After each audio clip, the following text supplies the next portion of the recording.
তিনি একটি কঠিন শৈশব কাটান। স্যালভ্যাডর ডোমিঙ্গো ফেলিপ জ্যাকিন্টো ডালি আই ডোমেইনজ তার আসল নাম। 11ই মে 1904 সালে স্পেনের ফিগুরাসে জন্মগ্রহণ করেন। তার পিতা একজন কর্তৃত্ববাদী মানুষ ছিলেন এবং তার জন্মের সময় স্যালভ্যাডর ডালি তার পিতামাতার প্রথম সন্তানের মৃত্যুর পর একটি বিকল্প পুত্র হিসাবে কাজ করেছিলেন। 1939 সালে স্যালভ্যাডর ডালি তার সারা জীবন ধরে স্যালভ্যাডর ডালি তার পিতামাতার সাথে এই পরিস্থিতিতে খুব খারাপভাবে বসবাস করেছিলেন, কারণ তিনি পূর্ণাঙ্গ সন্তান হিসাবে বিবেচিত হননি। একটি উদ্ধৃতি ভালোভাবে এই অস্বস্তি প্রকাশ করে, আমি দ্বিগুণ জন্মেছিলাম। আমার ভাই নিজের প্রথম প্রচেষ্টা একজন চরম প্রতিভা এবং তাই কার্যকর নয়, তবুও তার মস্তিষ্কে তড়িৎ সার্কিটে আগুন ধরার আগে 7 বছর বেঁচে ছিলেন।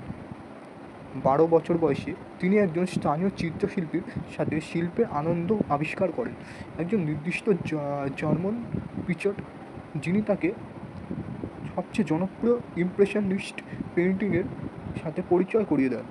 1921 সালের ফেব্রুয়ারিতে তার জীবন উল্টে যায়। তার মা জরায়ুর ক্যান্সারে মারা যান। স্যালভ্যাডর ডালি মাত্র 16 বছর বয়স। কিছুক্ষণ পরে তার বাবা তার মায়ের বোনকে পুনরায় বিয়ে করেন, যা শিল্পী মেনে নিতে অস্বীকার করেন।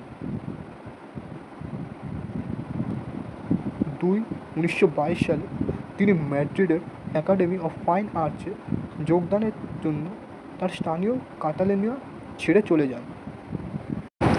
হাতে তার স্নাতক ডিগ্রি নিয়ে তরুণ স্যালভ্যাডর ম্যাড্রিডের রয়্যাল একাডেমি অফ ফাইন আর্টসে পড়ার জন্য ফিগুরাস ছেড়ে চলে যান।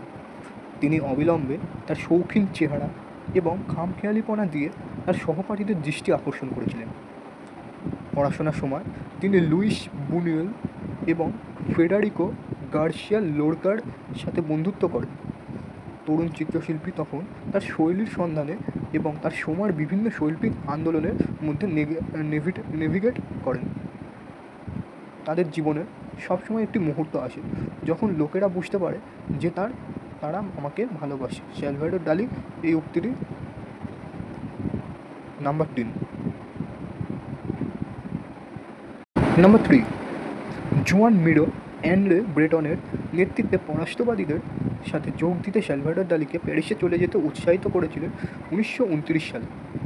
ডালি প্যারিসে বসবাস করতে আসেন এবং পরাষ্ট্রবাদীদের সাথে যোগ দেন।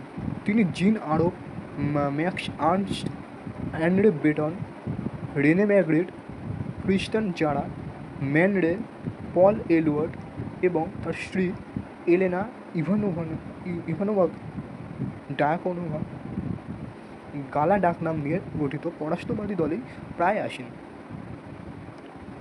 গালা এবং ডালি পরেরটি পরে স্যালভ্যাডর ডালির স্ত্রী এবং জাদুঘর হয়ে উঠবে। ফ্রিদা কাহালো এবং ডিয়াগো রিভেরা বা আগস্টে রডিন এবং ক্যামিল ক্লডেল হিসাবে এই দম্পতিকে আজ শিল্পের ইতিহাসে সবচেয়ে পৌরাণিক হিসাবে বিবেচনা করা হয়। নাম্বার 4, 1930-এর দশকে ডালি তার প্যারানয়েড ক্রিটিক্যাল পদ্ধতি উপস্থাপন করেন। মনোবিশ্লেষণ সম্পর্কে তার জ্ঞানের সাহায্যে নির্মিত। এখানে তার চিন্তাভাবনা এবং বিভ্রান্তির প্রতি অবাধে আহ্বান জানানো হয়। তার মনের মধ্যে উপস্থিত অবেশি চিত্রগুলি বিশ্লেষণ করা এবং যা তার চেতনা উদ্ভূত একটি প্রশ্ন। শিল্পী বলেছেন, প্যারানয়েড সমালোচনামূলক কার্যকলাপ উদ্দেশ্যমূলক সুযোগের একটি সুসংগঠিত এবং উৎপাদনকারী শক্তি। এইভাবে তিনি পরাষ্ট্রবাদীদের দ্বারা উচ্চারিত স্বয়ংক্রিয় লেখা থেকে দূরে সরে যান। এই পদ্ধতির সাহায্যে স্যালভ্যাডর ডালি তার বিখ্যাত painting the persistence of memory তৈরি করতে পরিচালনা করেন। এই কিংবদন্তি কাজটি নিউ ইয়র্কের মিউজিয়ামে অফ মডার্ন আর্টে রাখা হয়। দ্য পারসিস্টেন্স অফ মেমোরি স্যালভ্যাডর ডালির 1931 সালে এই চিত্রকলার শিল্পী নিজেকে বাস্তবসম্মত রচনায় স্থান দেন না। তিনি বরং জীবন, মৃত্যু, যৌনতা সম্পর্কিত জটিল আভ্যন্তরীণ পরিস্থিতি অনুবাদ করার জন্য প্রতীক ব্যবহার করে বাস্তবতা থেকে বিচ্ছিন্ন স্থান এবং অস্থায়িকতাকে উদ্ঘাটন করতে চান। নাম্বার 5, তিনি তার নিজের গুয়ের্নিচকা আঁকা দ্বিতীয় বিশ্বযুদ্ধের শুরুতে সালভাডর ডালি একটি পেন্টিং এঁকেছিলেন যা পাবলো পিকাসোর গুয়েনিকার সাথে তুলনীয়। এটি হলো দ্য ফেস অফ ওয়ার চিত্রকর্ম 1940।